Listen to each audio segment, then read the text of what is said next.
आजादी के बाद हम हिंदू मुसलमान कैसे हो गए?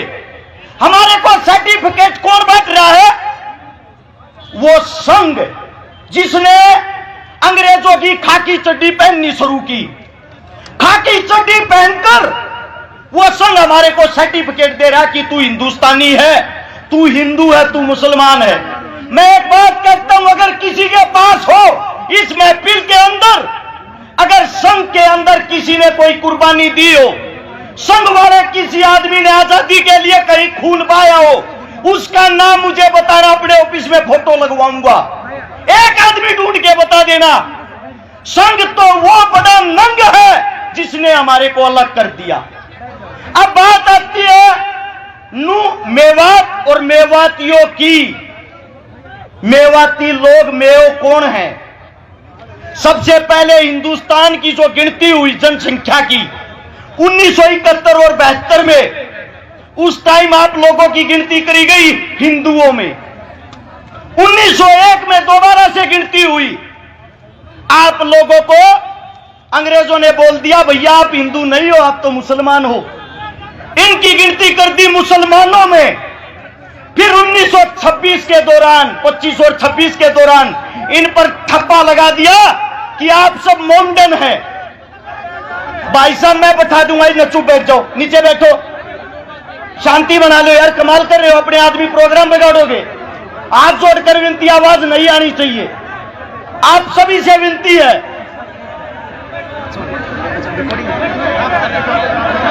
आप सभी साथियों को इतना कहूंगा, आप लोगों पर ठप्पा लगा के बना दिया कि आप मुसलमान हो। 1947 में जब हम आजाद हुए, ऐसी क्या बात आई कि हिंदू और मुसलमान हमेशा के लिए एक दूसरे के दुश्मन हो गए। जवाहरलाल नेहरू और मोहम्मद अली जिन्ना दोनों को राजनीति का कीड़ा था, दोनों को प्रधानमंत्री बनना था। जिन्ना को बोले अपने मोमडन मुसलमान एक तरफ ले जा और न्यारा पाकिस्तान बना ले, तेरे को प्रधानमंत्री बनना, तू वहां बन जा। और जवाहरलाल बोला मैं हिंदुओं पर राजनीति करूंगा, इनका प्रधानमंत्री मैं बनूंगा। दो देश अलग हुए सिर्फ राजनीति के लिए। जब राजनीति के लिए दो देश अलग हुए, हिंदू मुसलमानों में इन लोगों ने, इनकी तुच्ची राजनीति ने मारकाट मचवा दी। उस मारकाट के अंदर मेवात का भी नंबर आता है।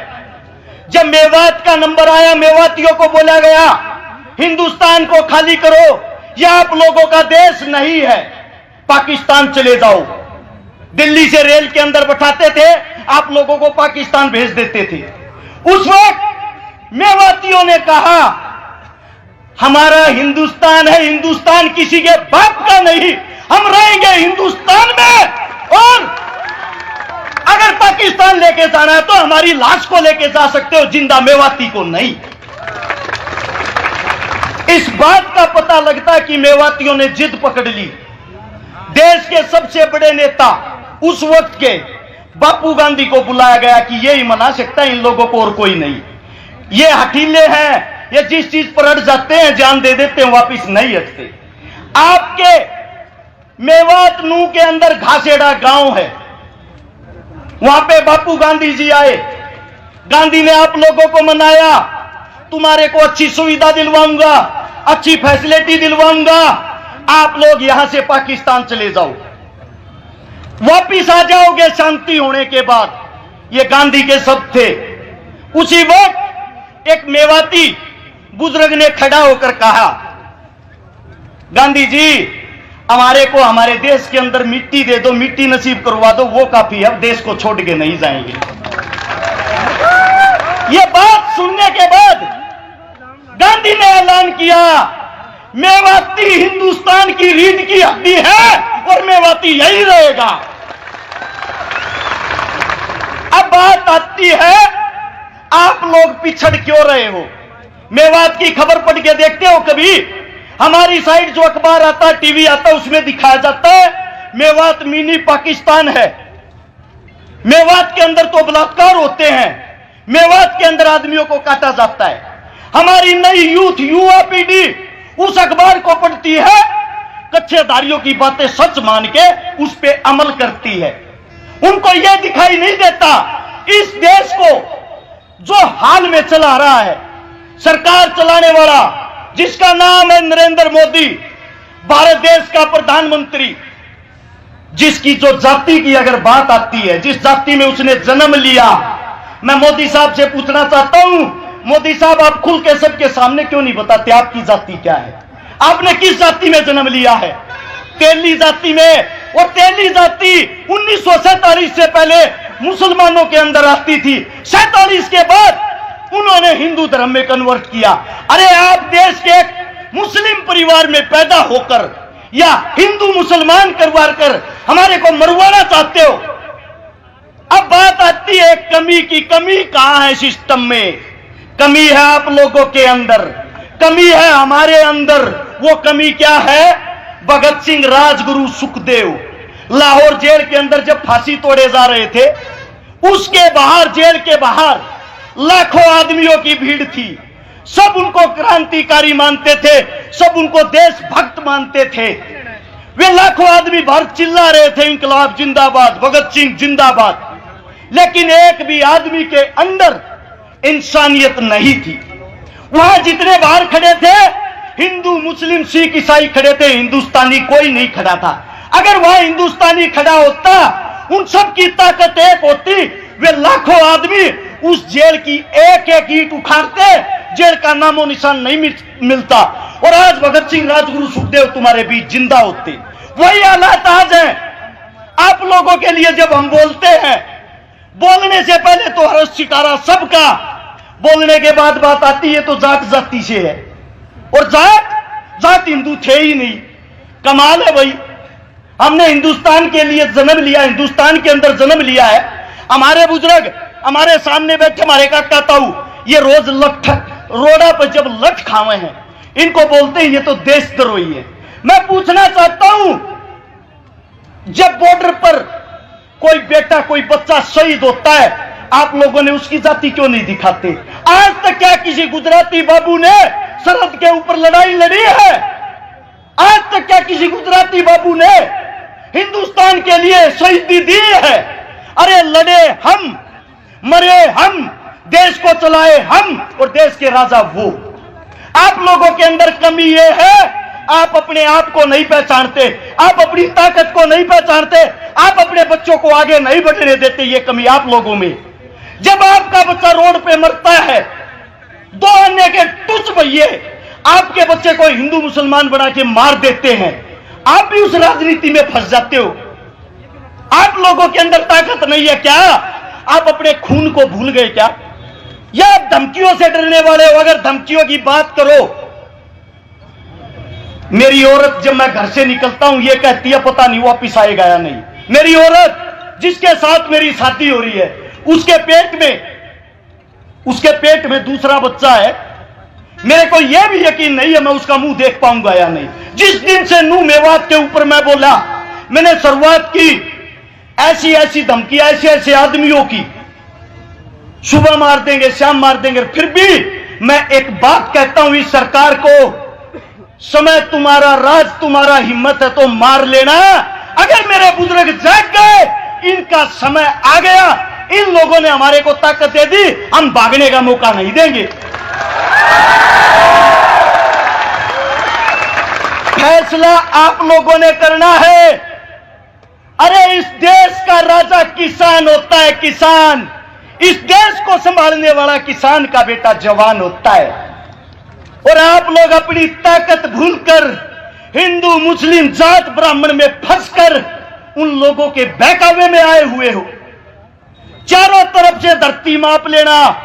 हर 7 किलोमीटर पर एक मंदिर मिलेगा, हर 12 किलोमीटर पर एक मस्जिद मिलेगी, हर 5 किलोमीटर पर पीर बाबा मिलेगा। मैं आप सभी साथियों से एक बात पूछना चाहता हूं, सच बताना, दिल से बताना, क्या एक भी हिंदुस्तान का राजा शिक्षा, स्वास्थ्य, रोजगार, पढ़ाई लिखाई की बातें करता है? जरूरत ही नहीं, क्योंकि उनको मजा आ गया है। हिंदू मुस्लिम उनकी खुराक हो गई है। आप लोगों को लड़ाओ, कुर्सी पाओ, और फिर आप लोग भाड़ में जाओ। अरे आप लोग कब जागोगे? मैं आप लोगों से सिर्फ एक बात कहना चाहता हूं, अगर आप लोग इस मेवात की पंचायत को बिना किसी निरीक्षण के वापिस अपने घर चले जाते हो। आपके बेटे, आपके उन बच्चों की उम्मीदें टूट जाएंगी जो आज हमको धमकियां देते हैं। उनकी धमकियां सच हो जाएंगी। और आप लोगों में एक कमी है, जब आप लोगों की कोई लड़ाई लड़ता है उस वक्त तो आप टांग खींचते हो, और जब आपका बेटा, आपका बच्चा मर जाता है तब उसकी आप मूर्तियां बनाते फिरते हो। अरे जीते जी अपने का हाथ पकड़ के क्यों नहीं खींचते, टांग पकड़ना छोड़ के। मैं आप सभी साथियों से यह कहता हूं, जो भी बुद्धिजीवी बोले वो बातें मुद्दे की करे, हिंदू मुसलमान की करे, नू मेवात की करे, ताकि सरकार को पता लग जाए जो आप भगाने वाली कला सीख रहे हो वो अब नहीं चलेगी आप लोगों की। और एक नारा जोरदार, हम सब एक हैं। मैं बोलूंगा हम सब, आप लोग बोलोगे एक हैं। पता लगना चाहिए कुर्सी के ठेकेदारों को। चलो आप कुर्सी पे बैठ नहीं सकते, उस कुर्सी को हिलाने की हिम्मत तो रखो। हम आजादी के बाद हम हिंदू मुसलमान कैसे हो गए? हमारे को सर्टिफिकेट कौन बांट रहा है? वो संघ जिसने अंग्रेजों की खाकी चड्डी पहननी शुरू की। खाकी चड्डी पहनकर वो संघ हमारे को सर्टिफिकेट दे रहा कि तू हिंदुस्तानी है, तू हिंदू है, तू मुसलमान है। मैं एक बात कहता हूं, अगर किसी के पास हो इस महफिल के अंदर, अगर संघ के अंदर किसी ने कोई कुर्बानी दी हो, संघ वाले किसी आदमी ने आजादी के लिए कहीं खून बहाया हो, उसका नाम मुझे बताना, अपने ऑफिस में फोटो लगवाऊंगा। एक आदमी ढूंढ के बता देना। संघ तो वो बड़ा नंग है जिसने हमारे को अलग कर दिया। अब बात आती है नू मेवात और मेवातियों की। मेवाती लोग, मेव कौन है? सबसे पहले हिंदुस्तान की जो गिनती हुई जनसंख्या की 1971 और 72 में, उस टाइम आप लोगों की गिनती करी गई हिंदुओं में। 1901 में दोबारा से गिनती हुई। आप लोगों को अंग्रेजों ने बोल दिया भैया आप हिंदू नहीं हो, आप तो मुसलमान हो। इनकी गिनती कर दी मुसलमानों में। फिर 1926 के दौरान, 25 और 26 के दौरान इन पर ठप्पा लगा दिया कि आप सब मोमडन हैं। भाई साहब मैं बैठा दूंगा, न चुप बैठ जाओ, नीचे बैठो, शांति बना लो यार, कमाल कर रहे हो, अपने आदमी प्रोग्राम बिगाड़ोगे। हाथ जोड़कर विनती, आवाज नहीं आनी चाहिए, आप सभी से विनती है।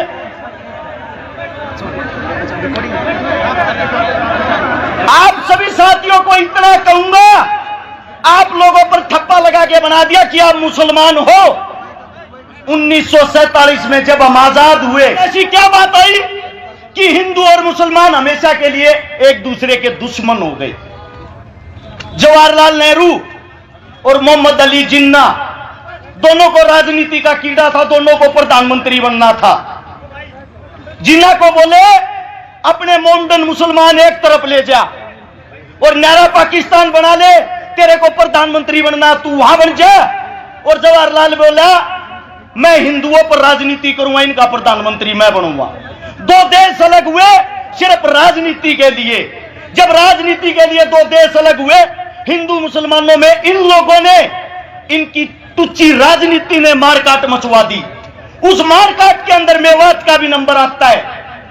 जब मेवात का नंबर आया, मेवातियों को बोला गया हिंदुस्तान को खाली करो, यह आप लोगों का देश नहीं है, पाकिस्तान चले जाओ। दिल्ली से रेल के अंदर बैठाते थे, आप लोगों को पाकिस्तान भेज देते थे। उस वक्त मेवातियों ने कहा हमारा हिंदुस्तान है, हिंदुस्तान किसी के बाप का नहीं, हम रहेंगे हिंदुस्तान में। और अगर पाकिस्तान लेके जाना है तो हमारी लाश को लेके जा सकते हो, जिंदा मेवाती को नहीं। इस बात का पता लगता है कि मेवातियों ने जिद पकड़ ली। देश के सबसे बड़े नेता उस वक्त के बापू गांधी को बुलाया गया कि यही मना सकता है इन लोगों को और कोई नहीं। ये हठीले हैं, ये जिस चीज पर अड़ जाते हैं जान दे देते हैं, वापिस नहीं हटते। आपके मेवात नू के अंदर घासेड़ा गांव है, वहां पे बापू गांधी जी आए, गांधी ने आप लोगों को मनाया।